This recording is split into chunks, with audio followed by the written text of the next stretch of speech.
Good afternoon, Bowling Green. Good afternoon. And I'm pulling for the Western Kentucky Hilltoppers against that Alabama Tide. So I'm always going with the underdog. Okay, we got a big presentation because we're going to talk about probably the world's biggest test track, the Nurburgring. And I'm going to start my timer here so we keep on time. It's the same software I use to time Brian Wallace when he's running on the test track, as well as I think I've even timed Tom Wallace back in the day. So we're going to get going here. That'll help keep us on time. I want to recognize two very important people in our lives, our two managers. Dirk McDonald, please stand up. And Bradley Millen, please stand up. Easy on the shock collar this afternoon. Okay. Also want to recognize, just make a general announcement. Who here has driven on the Nurburgring? 1, 2, 3. Anybody out? 4, 5, 6, 7. So you guys are going to know a lot about what I'm going to try. I'm going to try to talk about a lot of stuff in a short time, and I appreciate any help, especially witnesses to how it's like to drive on the Nurburgring. There it is. See how professional I am? Okay, Nurburgring is in Germany. First fact.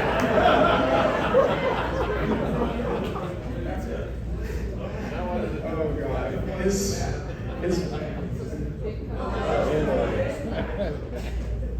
Did we lose? Okay. I just put a few pictures on here to give you a really quick taste of what it's like to go there. It's mountainous, hilly, and I'll show you in just a second a map of where this is in Europe.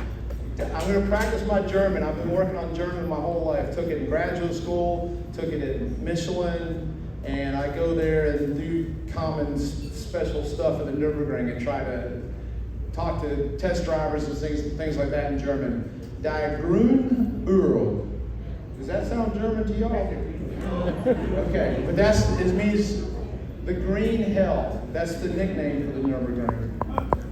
Right here it is, Nurburgring. You can see it's kind of it's a triangle between Paris, Amsterdam. It's not far into Germany. It's just like in the area of Black Forest and Battle of the Bulge. All those things are right in that area. Not far out of Belgium and Spa. You guys know the famous racetrack Spa, so it's not far away. Those are probably two of the toughest tracks in the world. A little bit of history. This track was built between 1925 and 1927, and essentially it was an infrastructure economic development project. This is a very rural area of Germany. You can't grow crops well. There's too many hills to have factories and a lot of warehouses and such. Good, you can raise goats there, it's pretty good, but so they had an idea to develop this place and make it important. It employed 2,500 people. In this time period, there's another analogous product, in parallel. In the United States, we had the Civilian Conservation Corps. This is the group that built the Blue Ridge Parkway. So in Germany, they built a racing track. In the United States, we built the Blue Ridge Parkway. My grandfather worked on the Blue Ridge Parkway. And so we beat Germany there. Our parkway is like 1,500 miles. This is only 13 miles, so the same type of thing. And the goal was to make a place where they could show off German engineering and racing talent.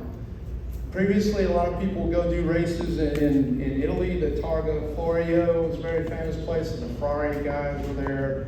All the famed history of that area and that race. It's on public roads. This is a public road as well.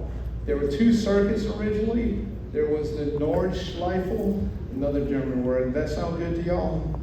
So Nordschleife and Südschleife, North Loop and the South Loop. The original circuit was 19 miles around and it had 174 bends or curves. The width of the pavement back then is 25 feet. The first race was in June 1927, and there was 100,000 spectators, way out in the country in Germany. So that was pretty impressive to get that many people. I don't know how they all got there, because the roads are narrow, small, and there's no Autobahn back then. First race was motorcycles, second race was automobiles. I think I got some pictures. Here's a picture of the day of the first race. That was probably like a 5-minute exposure. As she said, that car blurred right there. But look at the track. The track looks like a normal country road. There's not any guardrails. In the background is the castle of Nurburgring. And so that's what it looked like. You see all the people lined up around the side of the track, kind of like a rally race. Back then, no. Only in our dreams. Right here's the winner of the first motorcycle race on Saturday, and on Sunday, one of these Mercedes-Benz won. So that's what they were racing around back then. Probably no seatbelts, no helmets. Fastest time around the original 19-mile circuit was Louis Chiron. So I'm switching to my French accent. And you might know Chiron from the famous Bugatti. And it was about 70 miles an hour. Jackie Stewart was the guy that nicknamed his track the Green Hill. The Nordschleife today is 12.9 miles, with the Südschleife being a modern Formula One track at 2.8. There's 73 corners right now that are named. I think between Brian, Andrew, and Jeff, we come up with a lot of other names. We can talk about some other time, maybe tonight. Elevation change 1,000 feet. And today, the whole track has tall Armco barriers. And one of the things that we work on a lot is industry pool, and that's organized by a group of automobile suppliers and automobile constructors. And we have, when they shut the whole track down, and you go out and test and tune cars. Right here's a map. So yeah, that's a curvy track. North up, south down. Right here's some pictures again from the first race, and it's in the Eifel region of Germany. So Eifel Rennen is the Eifel race, and there's a picture of pit road on the 1927.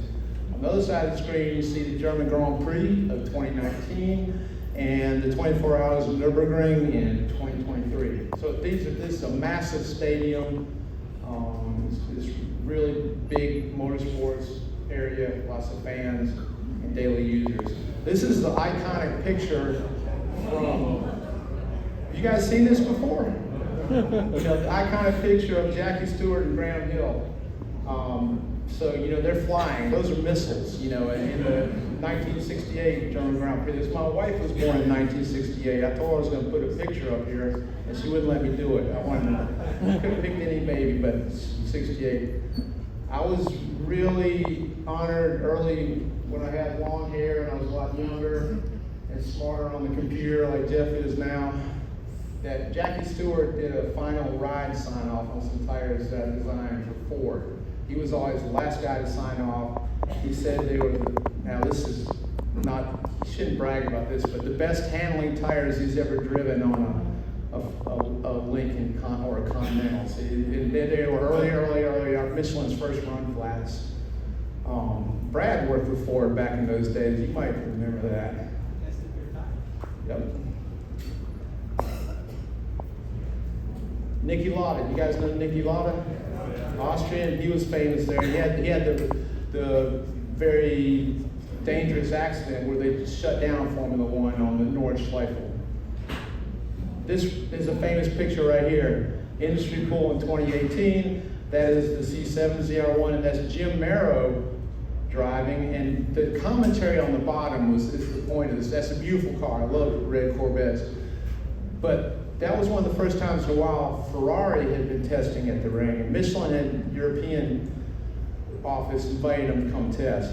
And they could not stop looking at the ZR1, especially when it was blowing by all the other red Ferraris on the track. But what it really killed me is Merrill would come through the pit, windows down, resting, getting ready to go back out and pass some more Ferraris and Porsches. And the Italian guys, any Italians out here? And they would say, bella forma. And I told him, that's no Sophia Loren driving that car, you know, so. It's Jim Barrow. Here's downtown Nurburgring. It's a really quaint, small village, really beautiful, cool to hang out and go for dinner afterwards. I'm recommending travel to the Nurburgring and visit it, go to a race.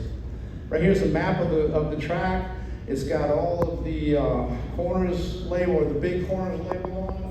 I don't think this has a pointer, but I wanted to point out two places. There's one place right here, turn 13, and that is where we work out of, industry pool, and then over here is on the straightaway, long straightaway. That's where the Touristenfahrten. Did I say that right, Jeff? So that's where the tourists enter and come in on and off. This is a Google Earth view of the setup where we spend a lot of time, but you can see it's set up well to keep what the work that we're doing private, so you can't get in there and see stuff. Jeff, I was going to say a couple of things about this, because first time going over there, riding around the Nurburgring, it's such an official thing and amazing to be a part of. And as soon as you get up to T13, you've got a random German guy that needs to wave to you before you can go past. No You're going up English. this road past somebody's driveway, and then you get to a gate where one door is closed, and there's a G-Wagon almost collides with a Mercedes 1. It's crazy. They kept the country in there, and it's pretty awesome.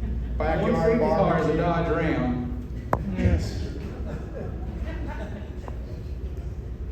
This is a picture of all the tourists. Well, they call them tourists, but they're really pretty good drivers. They line up to come drive the Nurburgring. Saturdays, Sundays, afternoons. Right here you can buy a ticket and go out and drive the Nurburgring. The going rate is $30. You can go out and do a round of the ring. On the weekday, weekend, €35.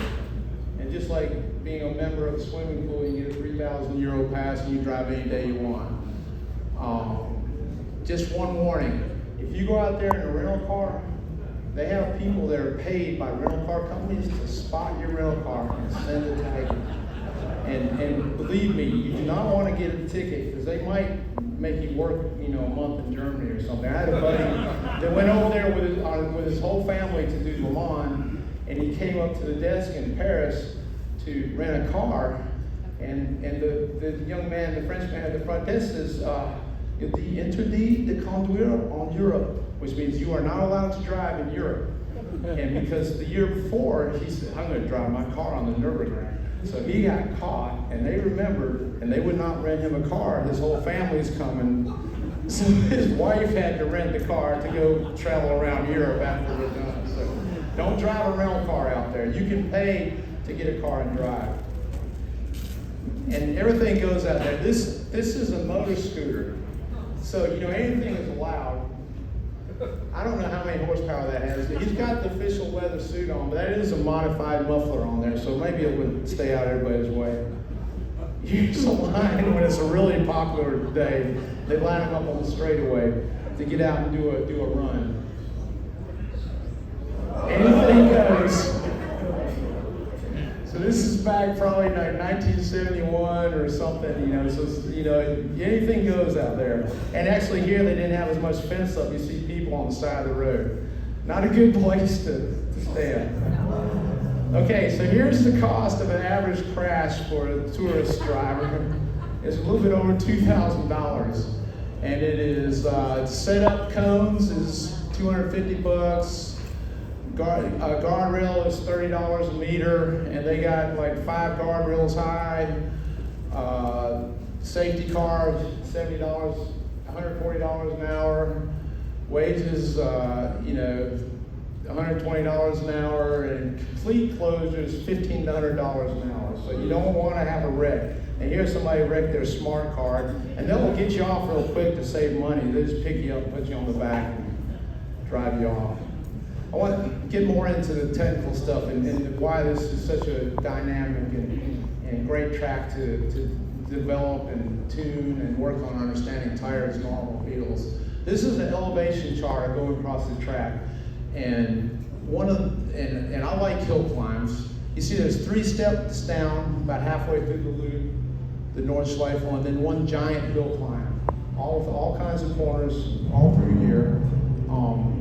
One of the things is I've done a lot of this stuff on public roads, the Blue Ridge Parkway where my grandfather worked, on days when there's not much traffic, but I prefer driving uphill on a hill climb anytime to going downhill. But you know, to drive through all these corners, anticipate, be ready for the next corner, going downhill where gravity's pulling you, all the power of the engine's pushing you, that's quite the feat. And then you get this giant hill climb, and one of the biggest components of getting a great time is the extra power to push you all the way up that hill. So I'm not going to talk about every corner because that would be like a 12-hour Sebring or 24-hour Daytona presentation, but we're going to go through some corners here.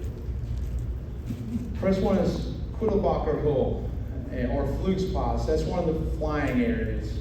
Flugplatz means airport, so there's a lot of cars that get air through there, so you're going to see a lot of pictures from cars with all four wheels off the ground.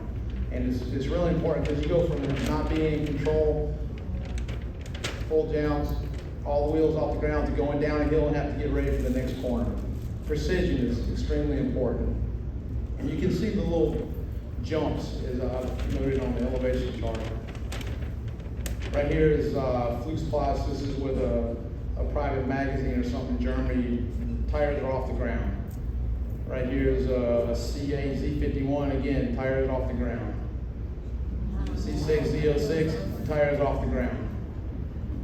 C7 Z51 even, you know, it's like the Olympics of high jump for cars. So after you fly a little bit, then you have to go downhill to a windy circuit and get ready to come to another corner that maybe I can get some witness testimony on this. But Fuchsrule. Anybody know what Fuchsrule means? Or Fox Pipe. A real German told me it meant Fox Pipe. Because when they were building this track back in the 20s, there's these little foxes that would always come out of the pipe all the time and look at the workers and see what's going on. You can see the profile of the track there. It's a U. It's sort of like a paper clip, and that's an elevation. So it's the one place, if you ever want to feel Formula One cornering forces in a road car, if you can execute that correctly, you can do that. You can look up on the internet all the famous people that have not executed that right. What's the guy's name? Toto Wolff. You know him? Look up the stupidest thing I've ever done. And so he's the big Formula One boss. It's the stupidest thing I've ever done, Toto Wolff. Andrew's driven through Fuchsrule. Tell us what you thought about it. Well, I can tell you, training, I had a pretty basic BMW 325i. After a couple of days, I went flat through that one time. That was enough in that car. Brian, you have is that a true Formula One? Yeah. I think it's raining. It's raining now. So the wind is over. You guys hear me okay? Fuchsrule is definitely it's my favorite part of the track, but it's also probably the sketchiest part of the track of all of Nurburgring. Because as you travel through Fuchsrule, and Andrew can attest to this, going through there in a 0-1 is probably about 165 of compression, and then after you climb the hill, you have to brake, and then there's a blind left-hand corner that you basically just take all of the curb, keep the right-hand tires just barely on the asphalt, the left side of the car is in the air. Nobody ever gets pictures because there's no place to actually see this. You kick up dust every time, and it's really truly one of the sketchiest parts of the track, which actually makes it the most fun. Oh, there is compression, 100%. It's I think it's close to 2G vertical, and then you get actually it's more than 2. I think it's 2.5 vertical, and you get close to 2G lateral to that corner. So that's Formula One. Yeah, for sure. It's 100%. Yeah, you're approaching Formula One type stuff for sure. Thanks, Brian. That's the turn that's hard to reproduce anywhere but in Germany on that racetrack. Hard in the laboratory too to reproduce that turn. Dr. Jeff's working on the numerical simulation of Fuchsrule. FBA has a problem there too. So then, when you come out of Fuchsrule, you go down another step to the last step to the bottom of the stairs. And and you gotta climb back up. So another corner I want to talk about that's down here at the bottom is Bergwerk. Berg means mountain, Werk means factory. So there must have been some kind of factory over there. Probably a rain factory, right? They have a lot of rain in Germany. Okay, well, I want to just point out a couple points around here. That first, we used to watch Hogan's Heroes. That's when we first started learning German back in the 70s. But it's like Achtung, so Achtung, Rutschen Gefahr. That means slip hazard. So that, you're in a prototype car, you're expensive, your private car on tourist, and you come to this sign that says slip hazard, wide open trying to climb the hill. So why is it slip hazard? It's shaded, so the track temperature never gets up real high. It is often damp. And so it makes it's very slippery. So you really want to carry, this is a variable horseshoe corner, but it's a big one. It's like a bottom of a paper clip. You want to carry speed through there to get back up the hill. You have that long hill, so it's important to go fast through there. As you get through Bergwerk, you climb more, you go through the carousel. It's a beautiful picture of the German countryside. And what I went through the internet and looked at all these spy photos. It never dries up, the spy photos. So I just want to show you pictures of the attitude of the car. What is the car doing? Huge compression in the carousel. CAZ51. Again, you go around the carousel, it's up towards the top, and you go to a place called Hohen Acht, which means High Point. You got to get to High Point. It's not High Point, North Carolina. That's High Point on the Nurburgring, which is near where I'm from. Okay, the High Point is great hiking in the mountains around there. You get to the highest point of the track. Again, you're using the power of the car to get up through there fast. Once you get to the high point of the track, you come back around to the front side. The last part of the track is a straightaway. So this is where you're wide open throttle, and you're essentially about 3 kilometers, 2.5 miles of wide open throttle. And then you come to a couple turns, and you're back at turn 13 where we stop. I want to show you what's at the end of that straight is a place called Tiergarten. Tiergarten means animal garden in German. They would call it a zoo, a Tiergarten. So I don't know what was over there, a pig pen or goat cage, but that is called Tiergarten. And there's just a little rise in the asphalt, and these cars are at max speed. And when you hit that little rise in the asphalt and have to make a corner, there's so much downforce, there's compression, and it just tears. You bottom out the car on the asphalt all the time. So that's pretty incredible event in the track. Probably one of the highest down for loading force. Again, here's some more pictures. The car, full rebound, compression again, and you have it from side, you get oversteer. You're going to get an oversteer on the track. Here's a free body diagram of the C7 Z51, and just to give you an idea of what the tire is going through. That tire is almost being pulled off the wheel in a corner. This is a 450 horsepower car, 1.05 Gs, or this might be more than that at that particular point, but so the tires experience a lot of load. This is a spy photo that took a picture of what Jeff and Andrew and I worry about a lot with one of the ZR1s. So you see that even more deformation, the power and capability of that car. We have to design the tire to be even more incredible and to give great grip and control.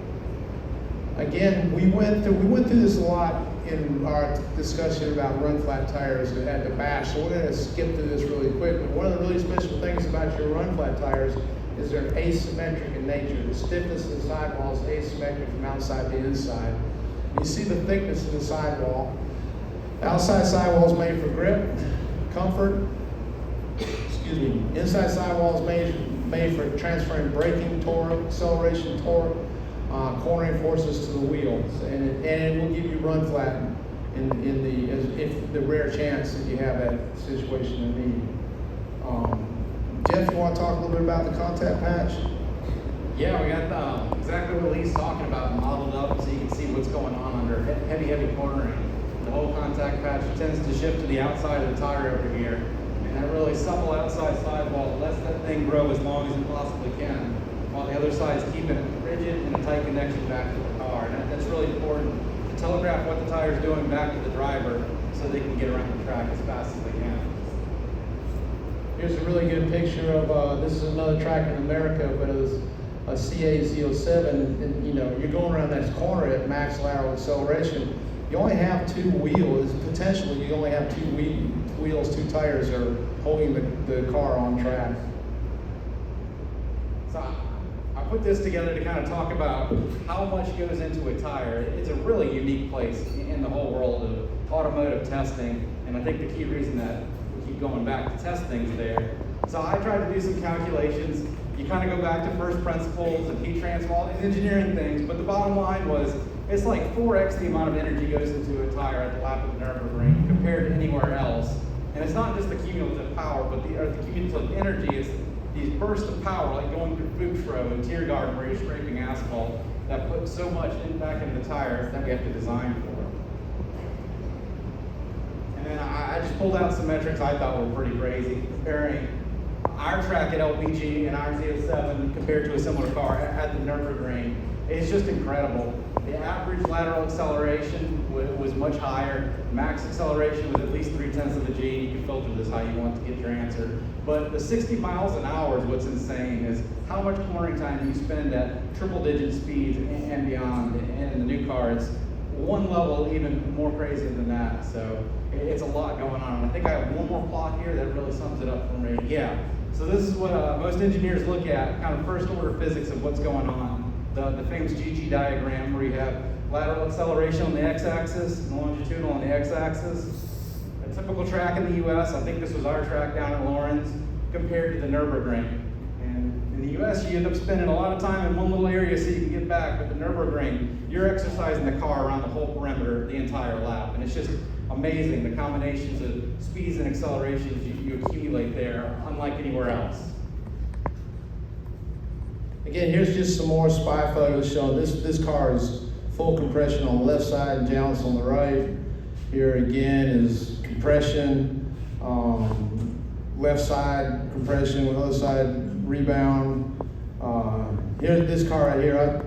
We all spend a lot of times looking at a car, and you can usually see the car and look at the angles of the wheels, the slip angles, to tell when a car is really neutral, which is really fast. Here, understeer. Yeah, you get oversteer, understeer, neutral, compression, downs, flying, landing. There's all kinds of examples of things you can do. All of the guys at work, for some reason, say that this is the best photograph I've ever made in my life. That's me right there with my face blotted out. So. And then here's Jeff and I were preparing some tires to run a lap, and we did all the pre-cooking there. Jeff is, you know, you think he's at a crayfish boil or something. He's so excited. Crawfish. And here's what time at the track we went, after we finished up the day, we went and had a beer and watched the cars drive around. You know, so here's a minivan, and then right behind us is C6 Z06. I was really proud to see America out there having fun on the Nurburgring. Okay, we're going to do a tire raffle in here in a second. I'm just give this chance. We got 10 minutes, 15 minutes. That was the fastest we ever did this presentation. I'm impressed, Lee. I am too, for questions. Okay, hold on. Because I know we've got some raffles too. If you do not have a red ticket, I need you to hold up the number 1. Keep that 1 in the air until I bring you a ticket. If you have a question, you need to raise all 5 in the air, okay?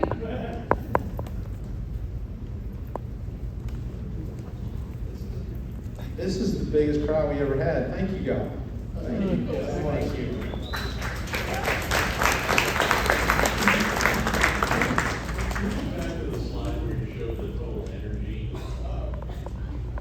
We got engineer against engineer here. We may have to bring this one offline. So I just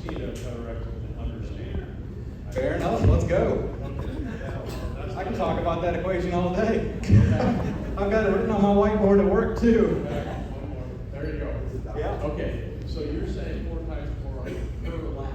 Yes, So the distance of the lap has a lot to do with this. it does, and it's for sure stretching it out. But even if you look at power over these individual laps at certain points on the track, it's massively different.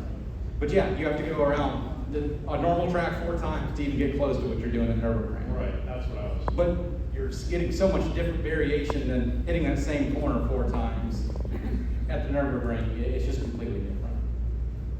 But yes, you're correct. So it's the total accumulated energy for much longer lap at the range versus much longer. Yes, yes.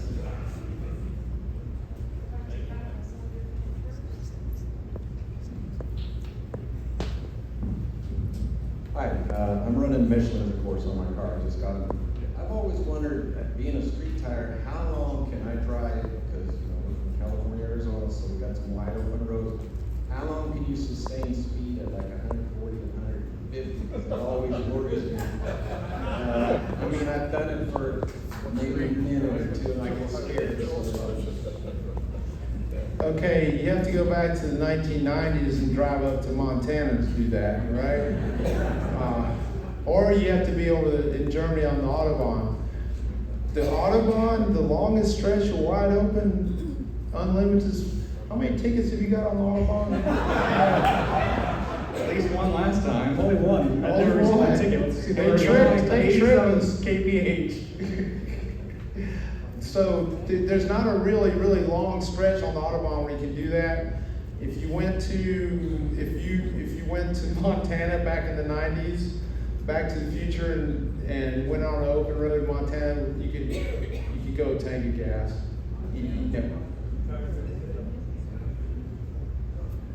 That's the ZR1. Maybe the Z06 might be 18 minutes. Huh? Thank you. My question is, how do you work with a Corvette manufacturing to match tires to the Corvette? How do we work with a manufacturer like General Motors, for example? With the Chevy Corvette, when we went with the tour, they say how you try to match them together so the tires work best with the Corvette. Do you work together with the factory? Oh yeah. We got a tight team. That's the job, making sure we make the best tire for that car, and it's evolving and getting engineered together to make the best possible machine. We started on computer models. For sure, in the simulator, building finite element models we've been working on, which you guys are fixing to see for about 10 years. And Brian can tell you, he's been through stacks and stacks of different constructions, some awesome, some not so good. And they get a lot of good names. So yes, we iterate quite often and work through as much as we can to make the best combination for the vehicle and the tire. I want to ask you about tire pressures. Did you experiment with that? Did you have a standard that you tried to use? Talk to me about that, especially on the run flats.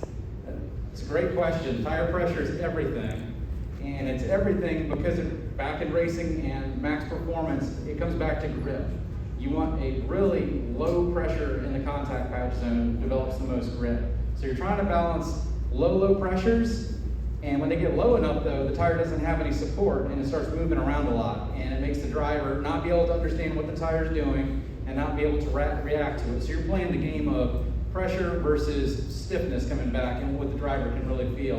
And yes, it's a constant battle. You're adjusting it for things like ambient cold day. You need to have more air in the tire, and you're trying to target getting it to a good spot, a good hot pressure, that you make sure that the tire has enough air in it so it's not deflecting too much and it'll last and have no endurance issues. So yes. Is there a range you recommend? We do recommend trying to get hot pressures, keeping it in the low to mid 30s is usually the sweet spot, and kind of tailor it to your driving style. You may be able to play plus or minus a PSI front to rear, and the car is really set up to tune that via tire pressures. It's very sensitive to it, so matching the pressures and the split front to rear to your driving style gives you a lot. But on the sticker on the door, it says cold pressure 30 when you start, so that's kind of opposite what you just said. So for street driving, placard pressure's it. Oh, okay. I get When you it. go to a racetrack, you're putting so much energy into it, so much heat. You need to come down a little bit to let that build up. And you can look in the owner's manual, there's recommendations there as Yeah. starting points. 30 is what it says. For the track. Oh, for the track. There'll be a track Never mind. recommended start. No problem. Do the F1 cars and other racing cars use run flats? Sort of. Before you say no, it's not completely no. They use It's similar sort of. sidewall reinforcements to develop that stiffness that we Sort of. have. But they're not doing it for run flat performance. And I'll be honest, we're not only getting run flat performance via what we do, we're getting a lot of handling and grip and tunability by putting those run flats in there. But they do it in a different way. But they are putting that stiffness in the tire. And then, so inside information, because we're here with you, you can make some rally tires to have run flat. 'Cause, you know, rally guys really beat the tires up in the desert. And we've exchanged, you know, ideas about run flat there, and that makes a big difference in that kind of competition. And you go to a place like Le Mans, you've got to be able to get to the pits. Yeah, you you can gotta drive a go. flat tire, just not very long. You're Same making way, it back to the same pits. way with Nurburgring. You ever had a flat tire on the Nurburgring? Funny you asked that. Yeah, there is actually one lap I would have loved to have a run flat. Actually, I've found twice at Nurburgring, one extra lap can last a long time. Say, actually twice, I thought, oh, I'll just do one more lap. First time, oh, it's not gonna rain. I'm looking around, it's not gonna rain. Just like you said before we came in here. Got down past the pit in, starts raining. That was the longest lap, maybe the second longest lap I've ever done. Later the same year, I was borrowing a Renault Megane from our French counterparts.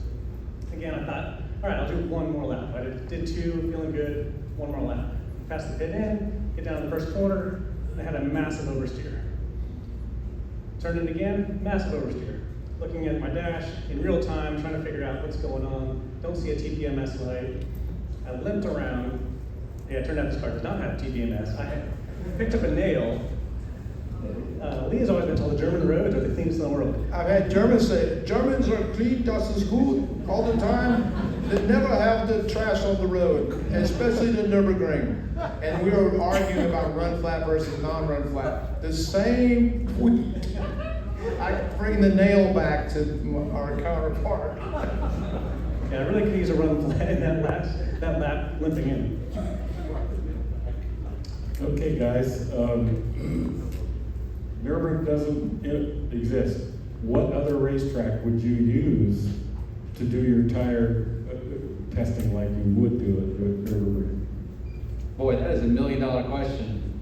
I think I'd fly some cars to Germany for some testing. There are a lot of good tracks over here. I'm looking at Brian because Brian's been to about the most.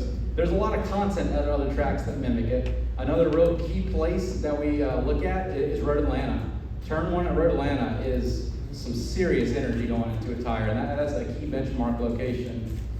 Milford Road Course, that place was designed intentionally to exercise tire and vehicle to their max. That's another key location that has some content that's incredible. Speeds, I think of Mosport, places like that are just super fast and transient for some of the content.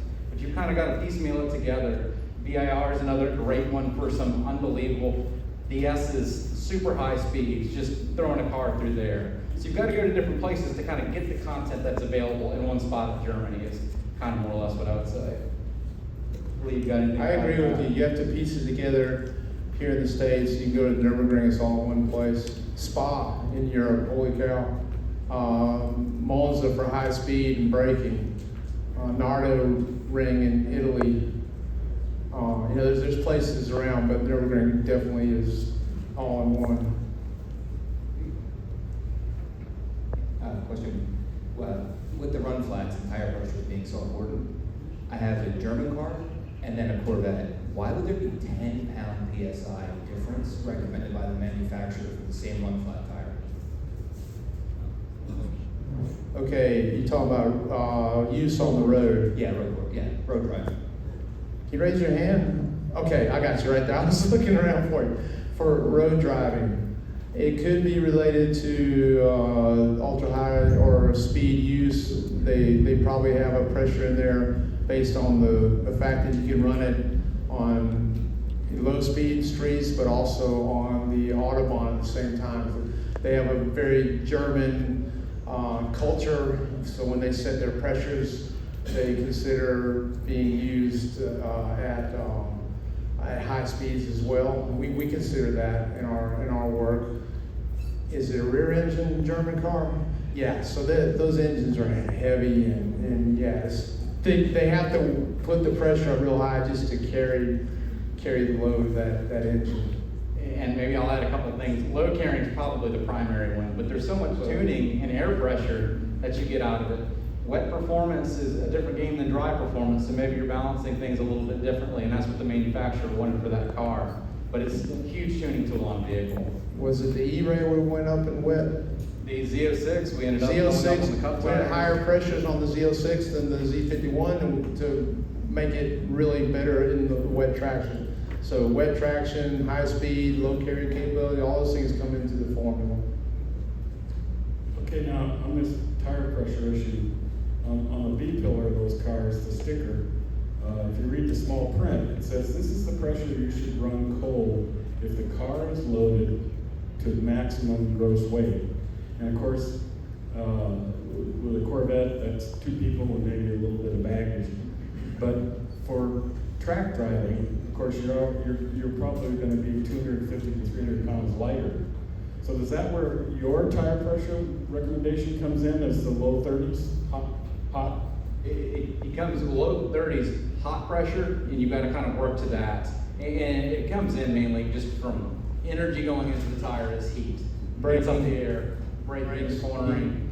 But to get to that magic number, it's trying to get to a spot where the tire has enough air to be able to take the whole track of use and still have plenty of structural support to telegraph what it's doing to the driver. That's where it comes from. And look in the handbooks, the manuals, because the Z51 are different than the Z06, and there are recommendations there to start for track use. We'll take say a 19-year-old, and the only time that I use the cold tire pressure that's recommended on the B pillar is if I know I'm going on a long trip with 2 people and a lot of baggage.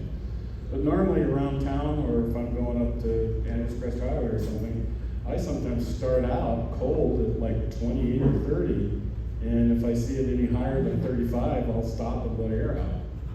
Is that a good way to go or not? A good way to go would be to just check your pressure once a month, set it at 30 in the morning, and that's fine for usage on the road. You're gonna get the best fuel mileage, the best wear life. We're not caring about fuel mileage, wear life. We're caring about Anderson Crest Highway, You wanna- which is northern LA, which is basically a racing experience. Can we give No, you don't have to if you don't want give to. advice on racing on public roads? Road car now, but I think you're I feel playing the small. shock collar.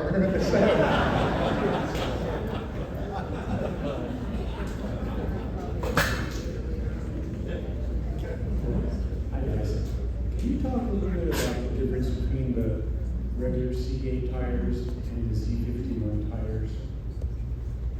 The regular C8 tires, you're talking about the Stingray. Yes, the all-season. The all-season, the difference in those 2 tires, they have a very similar carcass, which plays a big role in the handling, comfort, normal handling as well as track handling. So they have the same carcass, really close. They also have a really big difference in those is the compound. The temperature operating window on the all-season tire is really broad. So that means that it'll work well when it's 20 degrees Fahrenheit as well as when it's 90 degrees Fahrenheit. The temperature operation window for the Pilotsport 4S ZP on the Z51 is narrower, but it's offset higher. This is really close to the same thing that we do when we're working with the race team at Road Atlanta, Laguna Seca, those different places. Rubber is very sensitive. Its properties change depending on temperature.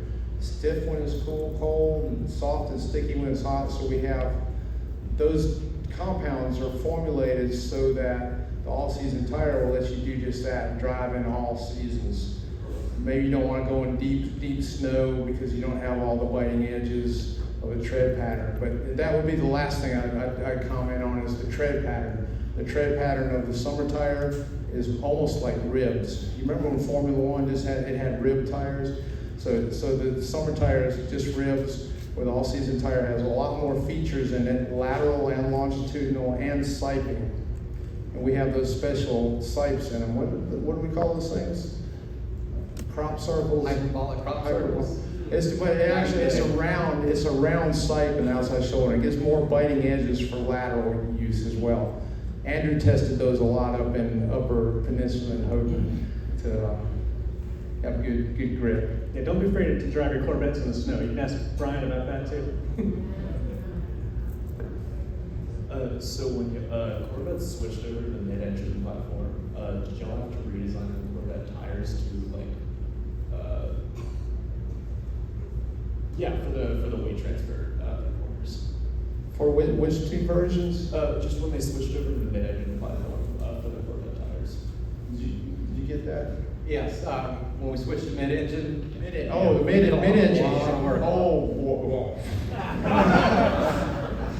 Like I said, we've been working on this for about 10 years. The first several was just picking the sizes. And 2012 it was 24 and 12 years, yeah, geez. But yes, the first few years you're trying to, what's the right size for the car? And that changes a little bit with mid-engine. And if you think about 12 years ago where sports cars were, a Ferrari had like a 225 in the front, maybe, and a 255 in the rear. And these sizes we ended up with, a 275 and a 345, were unheard of in the industry. So we had to do a lot of simulation modeling and testing to prove out that these sizes really work on a mid-engine car, that it just hadn't been out there. So yes, it goes back a lot of simulation and time at the drawing board. One question I've heard asked a lot and gotten all kinds of different answers. Can you plug a run flat? Plugs are not recommended, and that, it's an industry standard. All tire companies go by that. What you really should do is, for Michelin run flats, you can repair, unlike some of our competitors. Some of our competitors say you can't repair, but ours are tested and validated that if you follow the industry standard of repairing a tire, you can do that with our run flat tires. So normally that means what it does mean is whoever's doing your repair, you pull the tire off the wheel, inspect the inside, and then do the patch. That's the safest way. And then I would recommend, even if you did that, I wouldn't try to go 200 miles an hour because you have a patch. Yeah, do you make the Michelin tires for C3s? For C3s, we probably make a BF Goodrich tire for C3s. And we might have a Michelin tire. Do you know, those are 16-inch wheels, I think. 15. So I would say you might be able to find a Coker tire. They might make replicas of Michelin's with modern stuff from the 70s. Thank you. Radial TAs, that's the one to get for that car. And BF Goodrich and Michelin are the same company. Ray, did you get your question?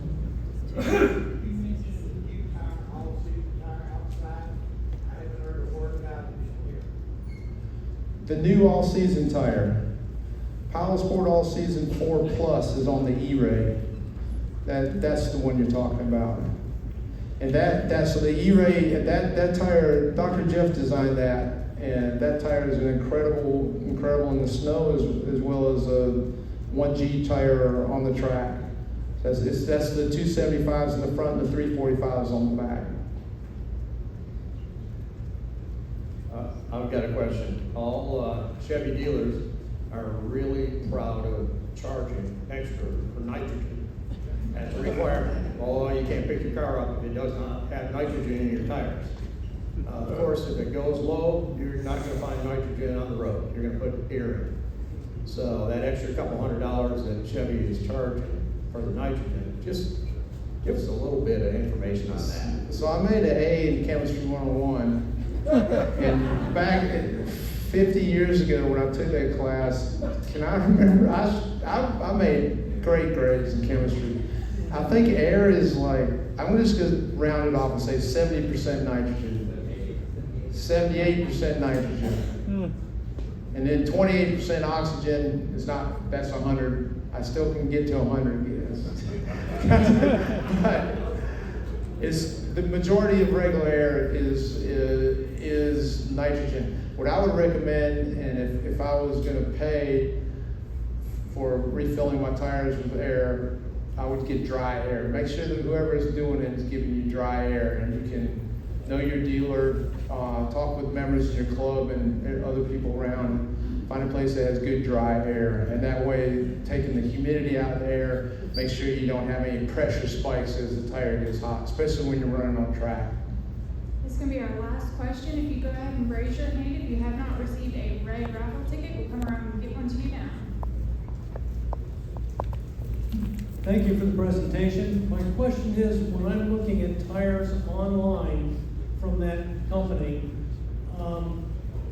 they don't say anything about whether it's Corvette approved or anything like that. They're always BMW or Porsche or Mercedes approved.